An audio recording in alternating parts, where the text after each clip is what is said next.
provide here are, of course, available to our patients and their families, but also to anyone in the communities that we serve that are dealing with cancer and their families. And we serve Lake, Marion, Sumter, and Citrus counties. So for today, we're going to walk through these 4 main things. The first is basically, we're going to look a little bit at the statistics of who is it that is experiencing secondary trauma and what is secondary trauma. And then we'll walk through the next steps after that.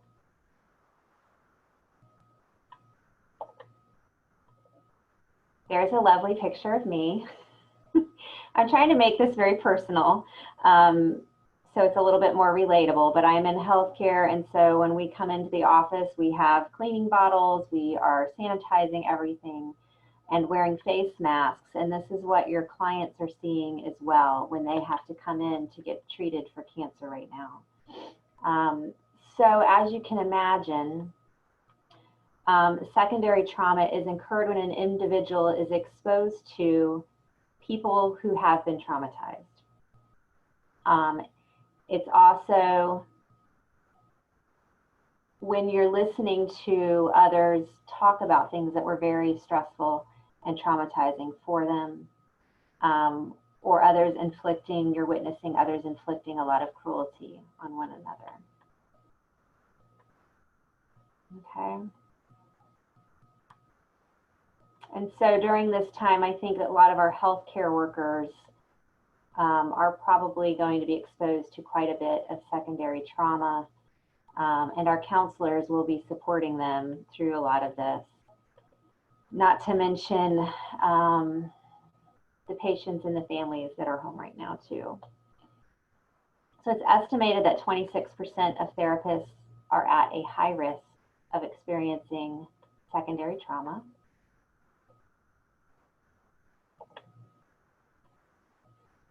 It's also called several other things. So there's little slight nuances, but people refer to compassion fatigue as a symptom of secondary trauma, vicarious trauma, or job burnout. And this little picture here, he's got this block of post-traumatic stress sitting on his back there. So that's just a little.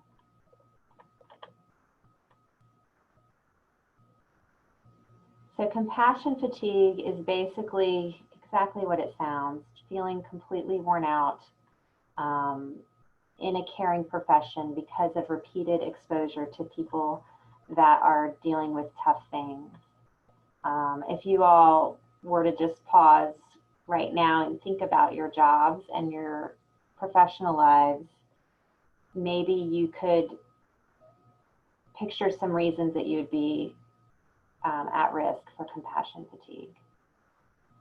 So sometimes kind of holding that in your mind might help this to be a little more relevant for you in this presentation.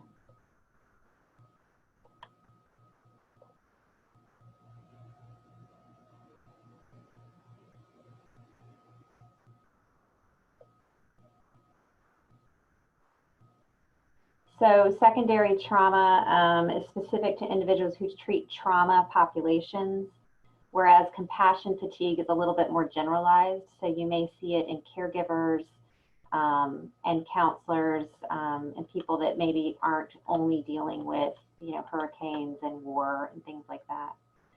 Vicarious trauma, the difference with that is it shifts a little bit your beliefs about the whole world, about how people interact, about the goodness in people. So it's a little bit more shakes you at your core. And burnout, here they had just described, it was from Wikipedia, job burnout, but I think it's really a lot more than just your job. Burnout kind of affects you in all aspects of life. When you come home to your family, if you're completely exhausted from your job, you're going to be much less likely to be present with your family, to be able to listen, be supportive, help your children with their homework, those kinds of things. So these are some really good resources. They have a lot of data, a lot of studies that talk about compassion fatigue, as well as interventions to help with it, on the first page. And then the second one, selfcompassion.org, is a wonderful resource you could use for yourself personally as a caregiver or a counselor, but also for your clients. So it teaches people that self-care. And a lot of people that I work with have never even considered sort of self-compassion. You know, that whole term is completely foreign to them. They only think of compassion as it relates to helping other people. I went through a lot of information very quickly. Does anybody have any questions yet for me? Okay. So secondary trauma has been researched, of course, in the field of first responders, physicians, mental health care workers, social workers, child welfare workers, and traumatized parents. The symptoms are very similar to post-traumatic stress. You may have intrusive thoughts or re-experiencing of the traumatic events, avoidance of anything that might trigger that, negative changes in your overall beliefs, and feelings of hyperarousal. I know here in our community, after the Forest High School shooting that we had, you know, people were very jumpy every time they heard that there was a shooting or that there was something going on, and we had really gotten multiple phone calls, one after the other as a parent, from school systems whenever there was a threat made to the schools. So I think a lot of people were feeling that hyperarousal after that community event.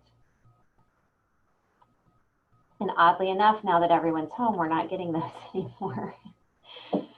A good thing to staying home, I guess. These are just more statistics, and I'm going to kind of zoom through the statistics because I like more getting to the second part, which is how do we help? But to the right is a picture of oncology social workers at a conference that I went to. So these are the people that are at risk. So I just wanted to kind of make it a little personal.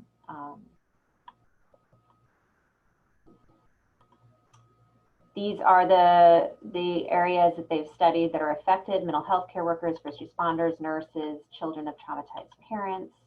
And these are pictures of exactly that, nurses and social workers in our community. Here's some more statistics for those of you that like stats. I don't know if these fit for any of you all here on the call today,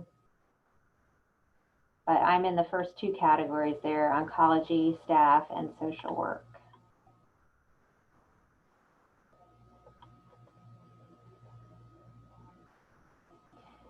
So why do some people have more burnout or more susceptible to burnout versus others?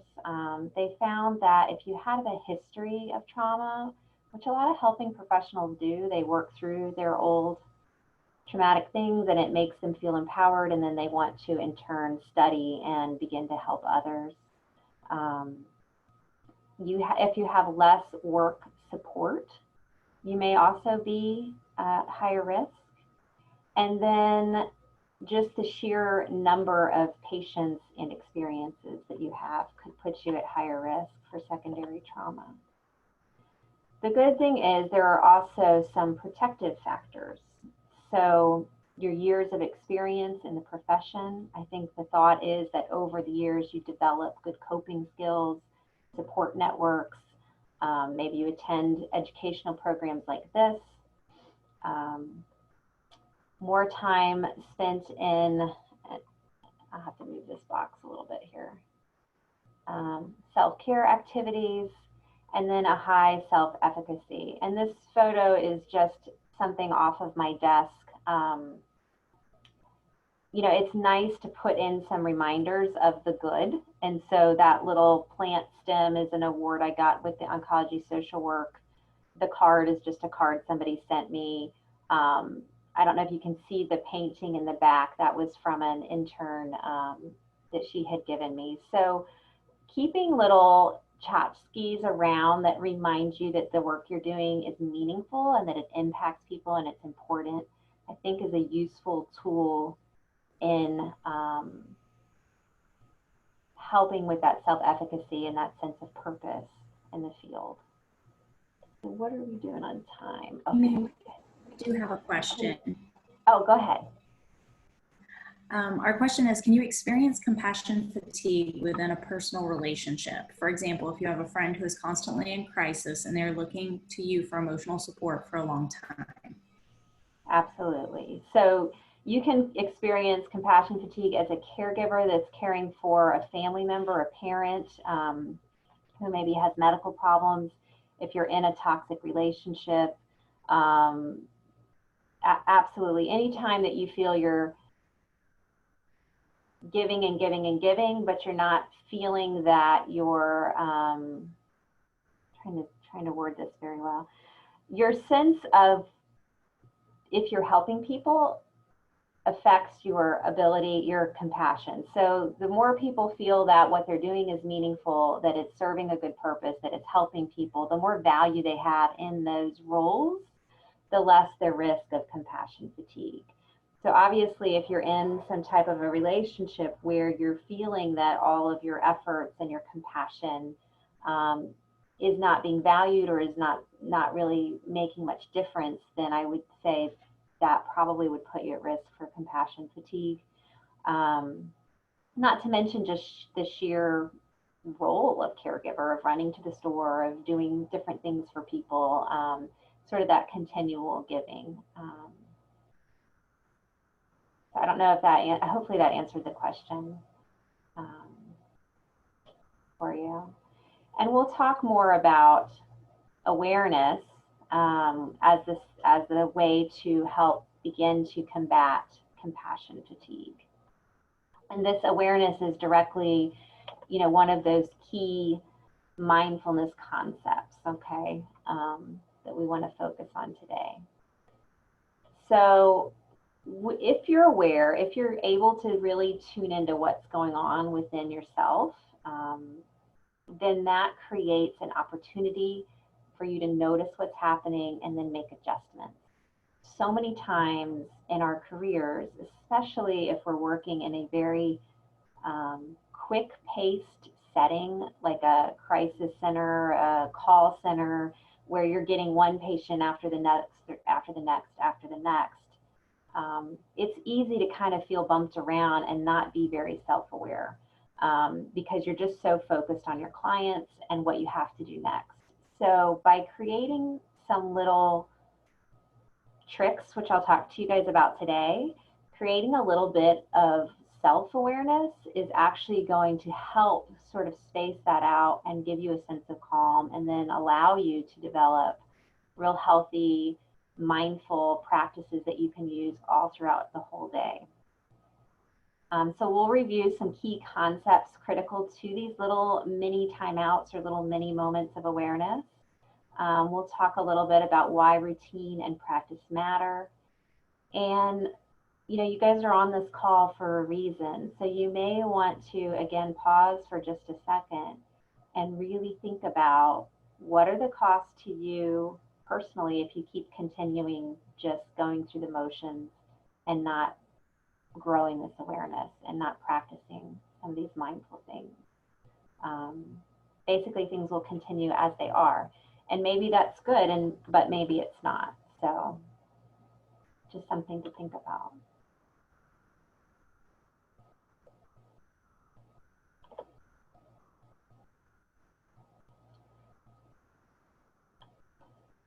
So I'll ask you guys, we'll just kind of do a mini moment right now, if you want.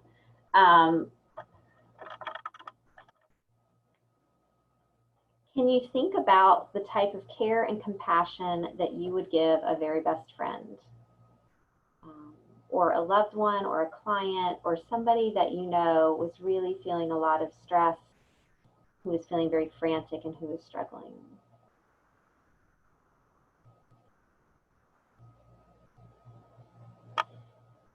In those moments when you're providing that care and that compassion, you're probably practicing a lot of patience with that person. I would imagine you also are coming from a place that is judgment-free. As a listener, you're probably not telling them they should do this, they should do that, they better change. You're probably listening with a lot of compassion, a lot of patience, a lot of kindness,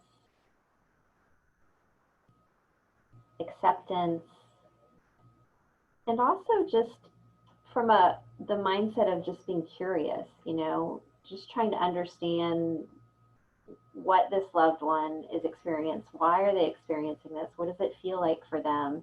A lot of times we're asking questions and gathering more information.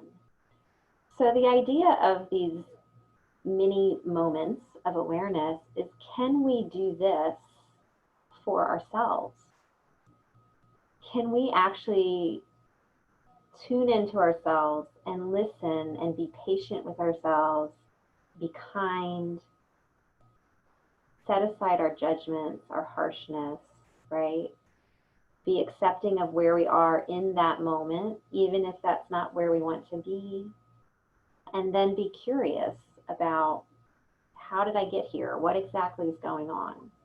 So these are the key concepts that mindfulness embraces. And that's kind of an underlying sort of theme for the whole lecture for today.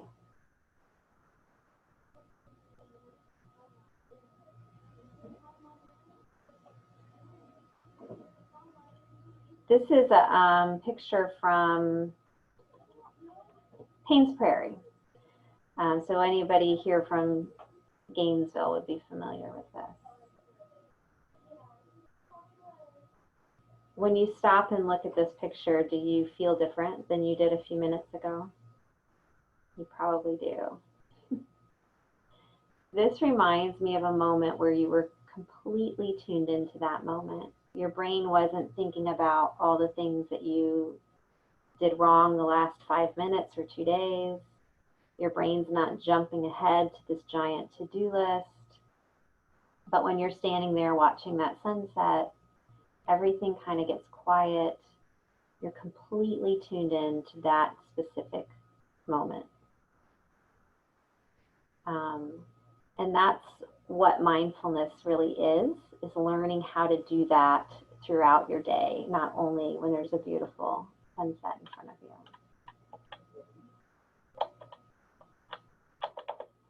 Okay, hang on. All right. So I practice mindfulness at my work, and this is a picture of me sitting outside. You can find these little bits of nature and this little bit of respite and peace almost anywhere. This is literally sitting outside by a sidewalk in a water retention area in the back of my building where I work. I have taken overwhelmed clients out the back door, and we've walked the sidewalk and found a little duck pond area or a tree that has some pretty moss growing on it, and just sat out there for a few minutes to kind of reset. And I found that it's extremely helpful for clients and for myself, especially when things feel really, really intense. When you know no amount of talking is going to get them through this. Those emotions, that reactivity, that anxiety, whatever it is so high, is so ramped up that you need a hard reset. This little breathing technique is one that can do that. There's also one where you, instead of all these numbers, which might get confusing for people, you would just do breathe in for 4, hold for 4, breathe out for 4, hold for 4. So that's another one. But what this does is it slows down that nervous system physically, which allows the mind, the amygdala, that anxious brain, all of that to begin to respond to the body. So as the body slows down, the breathing slows down, there's these little pauses. It allows for the mind and the emotional body to slow down as well. I see that we only have 5 minutes left, so I'm going to zoom through the rest here. This is another tool that you can use for yourself. You can download it on your phone or have it on your computer. But it's also another way to reset the nervous system and create a moment of calm. It's called a breathing GIF, and you can just YouTube it. There's all different kinds. There's ones with trees. There's all kinds of fun stuff. But you just breathe in as it fills up. Obviously, you pause at the top, and then you deflate as it goes out. And that visualization is really good for a lot of your clients. And so is the counting, because it uses a different part of your brain. It makes you have to focus. So those are really good tools as well. Oh, I really overshot this. Okay, so another way when we're feeling panicked is to practice stop,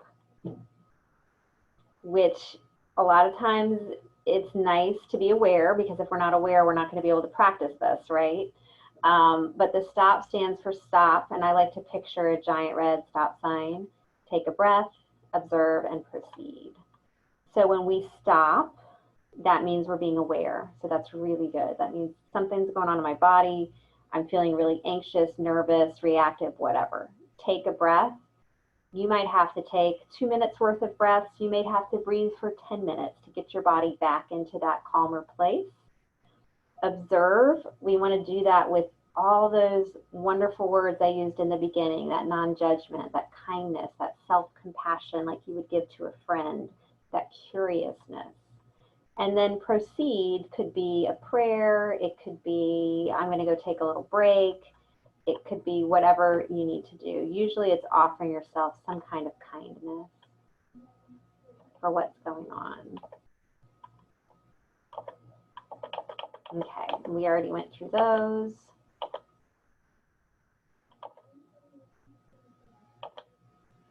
And these are just some real introspective things. Again, I know we're running low on time, so we won't go through these, but they are in the presentation. So if you were to relook at this later, these might be things you'd want to really write down and think about. What happens to your energy when you're all caught up, when you're jumping from task to task to task? A lot of times it's wasted. So do we want to look like, hopefully the visuals are the same, the picture on the left with all the stuff in the cloud, or do we want to kind of feel more like the one on the right? I apologize, I really overshot the time on this. These are some little practices that you use when you tune into your 5 senses. And it's another way to train the mind and the body and the spirit to all be present in one moment, in that moment, and not in the past and not in the future. So you can do that when you have your cup of tea, when you're taking a bath, when you're petting your little fuzzy animal at home, when you're watching that sunset we saw earlier in this presentation. All of those times are probably times when, if you really wanted to, you could slow down your brain, tune into what's going on, tune into all 5 senses, smell, touch, sight, hearing, taste, and really ground yourself in those moments. And the more you practice that when things are calm, the easier it is to do that when things are busy and crazy. Amy, if you go over a little bit, I think that's fine. Okay. Okay. I know I'm going super fast. Sorry about that. So why do these? We want to grow that neuro pathway in our mind so that we are really teaching our nervous system, just like when you work out and your muscle gets stronger. When you begin practicing these little moments of awareness, these little pauses, these little exercises, you are beginning to strengthen a new way to be, a new way to respond to stress, and a new way to manage what's going on within you. And the more that you're able to do that, the less you're at the mercy of everything happening outside of you, and the more you are in control of your thoughts, your reactions, and your coping. Because we can't change the outside world, but we can tune into ourselves and try to at least have control of that, what's going on the inside. And I know this says small girls, so if there's a guy on the call, I apologize, but I just love this imagery. I think so many times support professionals feel like this little girl in this picture guiding people through a dark place with their little light. And a lot of times it forces us to put aside whatever's going on with us, our own reactions, our own grief, our own compassion, not compassion, but our own difficulties. Because if we're dealing with our stuff, we're not going to be very good to the person we're listening to, right? But what happens when we set aside all of our own needs so that we can be present and connected with our patients is that we might later have those needs rise up. We might later have some secondary responses to what's going on. And you guys have, if you've heard me before, you've probably heard this. This is I love this as a definition for compassion fatigue because it's so poetic.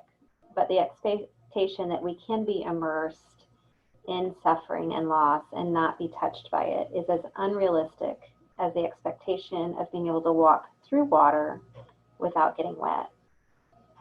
And so we are in it every day, and we choose to be because we are able to help people in a tremendous way.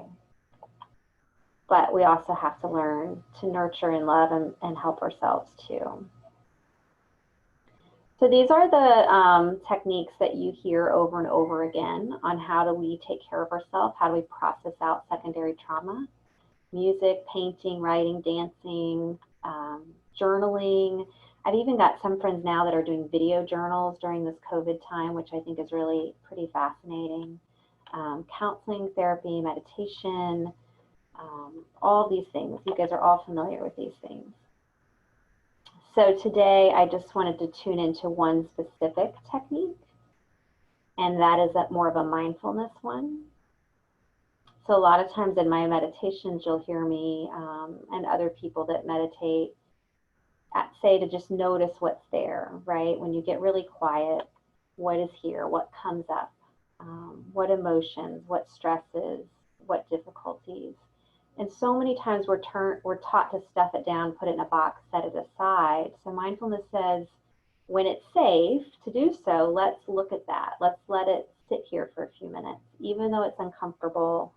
And then really notice it. Notice how it feels. Notice where it comes from. You don't have to really analyze it. Just use that kind of curious brain that we were talking about earlier, with a sense of kindness and gentleness. And then when you name what's happening, very simply, you're shifting it out of that emotional part of the self into a more logical part of the brain. So if you name it as grief, sorrow, stress, maybe even as simple as rapid heart, things like that, fatigue, worn out body, you're shifting it into a different part of the brain. And then the last part of this is really practicing that self-compassion. So I've noticed it, I've turned towards it, I've sat with it for a minute or two. Maybe even I was able to name or label what's going on.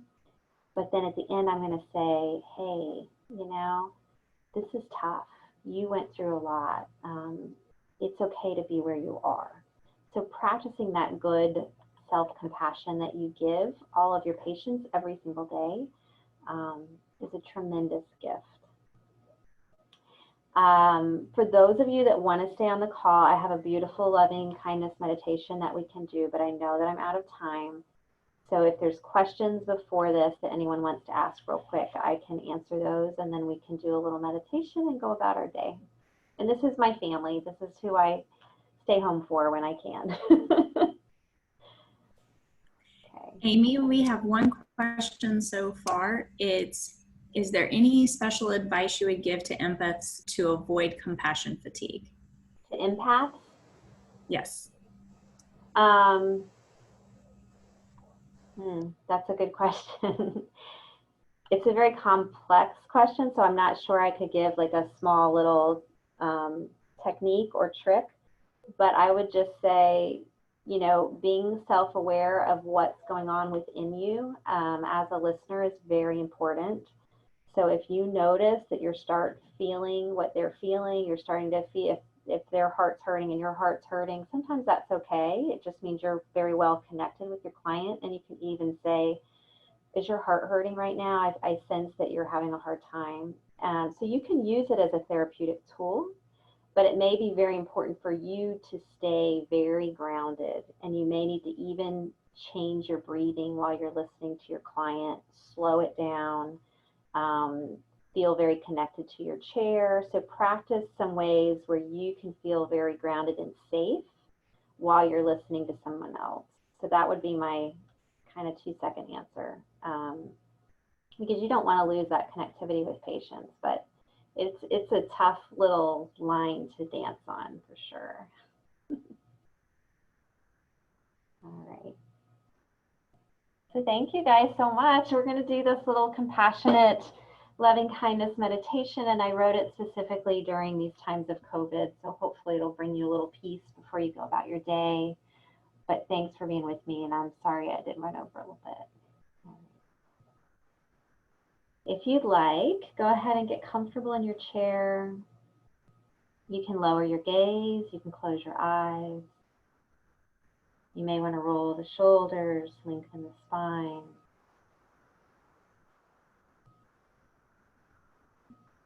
You can begin by taking a slow, deep breath in through the nose, filling the belly, opening the chest, rolling the shoulders back. And exhale, letting all the stress go, letting the air out, softening, releasing. One more big breath in.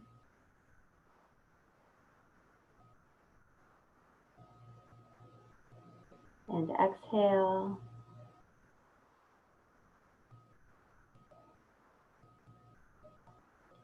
Allow your breathing to return to normal.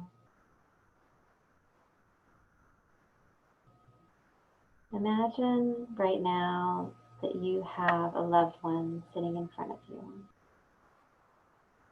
It could be your family pet, it could be a child, a mom, someone you care very much for.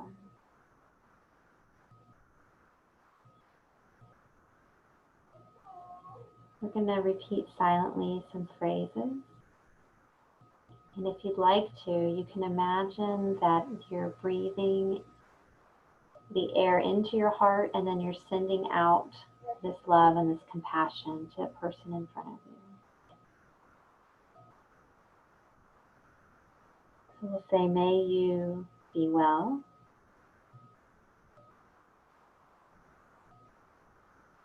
May you be safe and free from suffering.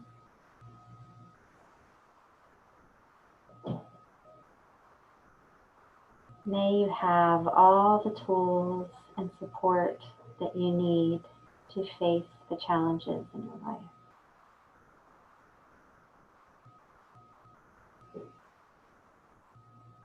May you find peace and comfort.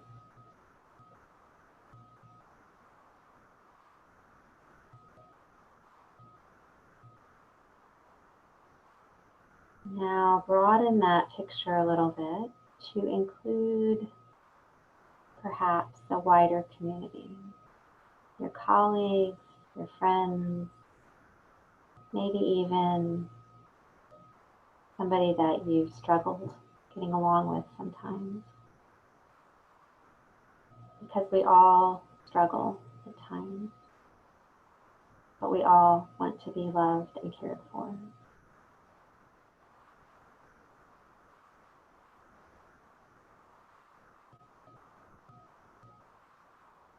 So may they be loved.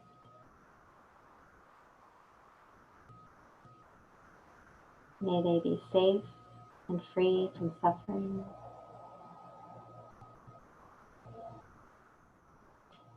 May they have the tools and support to face whatever comes in life.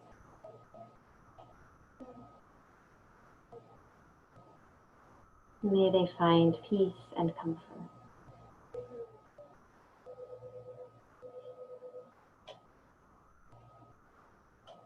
And bring to mind, if you'd like, all the healthcare workers,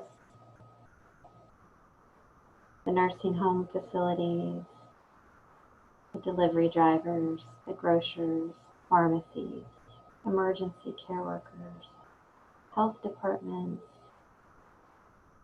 anyone else you can think of who is currently out in the community.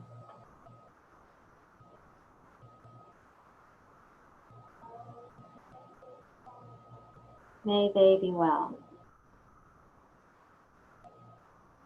May they be safe and free from suffering. May they have the tools and support to face what comes in life.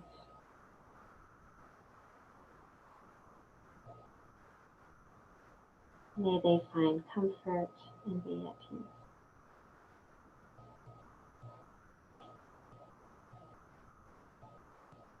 And bring to mind our elderly, our shut-ins, those with health challenges, maybe those who are frail or at risk or just alone during this time.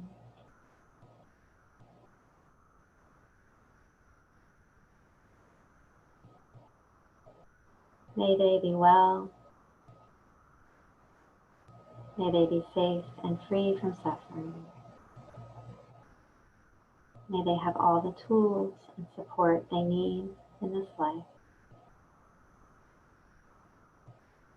May they find comfort and peace.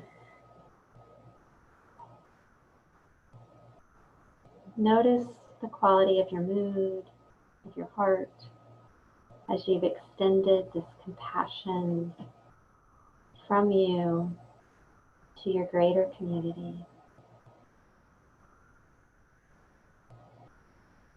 Now very gently, realizing that you too are part of this same community, that you too wish to feel safe and protected and at ease.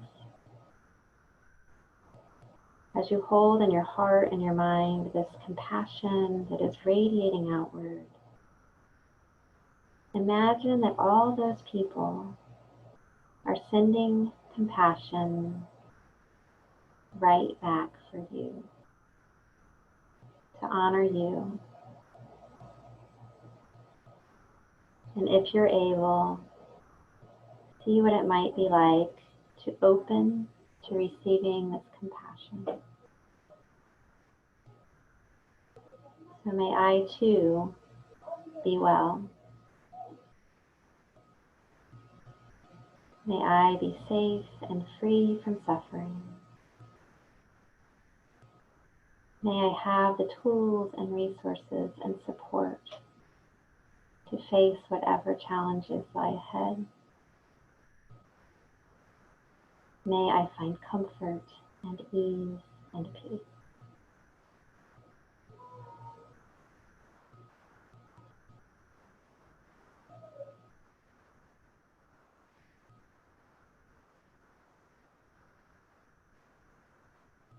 When you're ready, you can open your eyes.